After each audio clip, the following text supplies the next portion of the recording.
Lili Gomulia Sri Ayu, gadis kelahiran Palembang 27 Juli 2001 lalu ini merupakan anak ketiga dari 5 bersaudara. Ia merupakan salah satu siswi SMA Negeri Sumsel yang berhasil mendapatkan nilai tertinggi di jurusan IPS.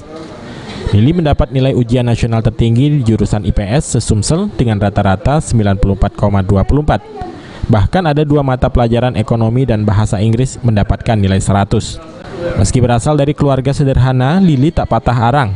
Ayahnya bekerja sebagai buruh di jasa perhitungan barang curah dan ibunya hanya seorang ibu rumah tangga. Namun ia terus belajar lebih giat sehingga pernah menjuarai beberapa olimpiade ekonomi dan sebagainya. Lili mengatakan ia sangat bersyukur bisa mendapat nilai tertinggi UN se-Sumsel untuk jurusan IPS.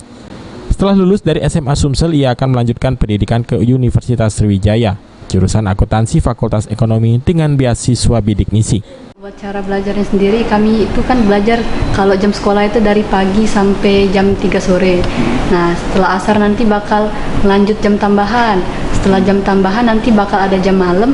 Nah, di jam malam nanti kami bakal ngulang apa yang sudah kami pelajari hari itu, dan kami itu belajarnya berkelompok. Misalnya kami tinggal di gedung C, nanti kami itu bersama-sama misalnya di learning center itu belajar apa yang sudah kami pelajari dan yang mana saja yang tidak kami mengerti. Jadi kami itu saling berbagi satu sama. Kalau setelah lulus dari SMA Negeri Sumsel ini, saya bakal melanjutkan ke Universitas Sriwijaya jurusan akuntansi Fakultas Ekonomi.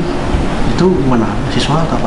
Iya, dengan beasiswa bidik misi. Sementara PLT Kepala Sekolah SMA Negeri Sumsel, Devi Madianti, mengungkapkan sangat bersyukur sebagai guru dan pembimbing atas prestasi siswinya ini.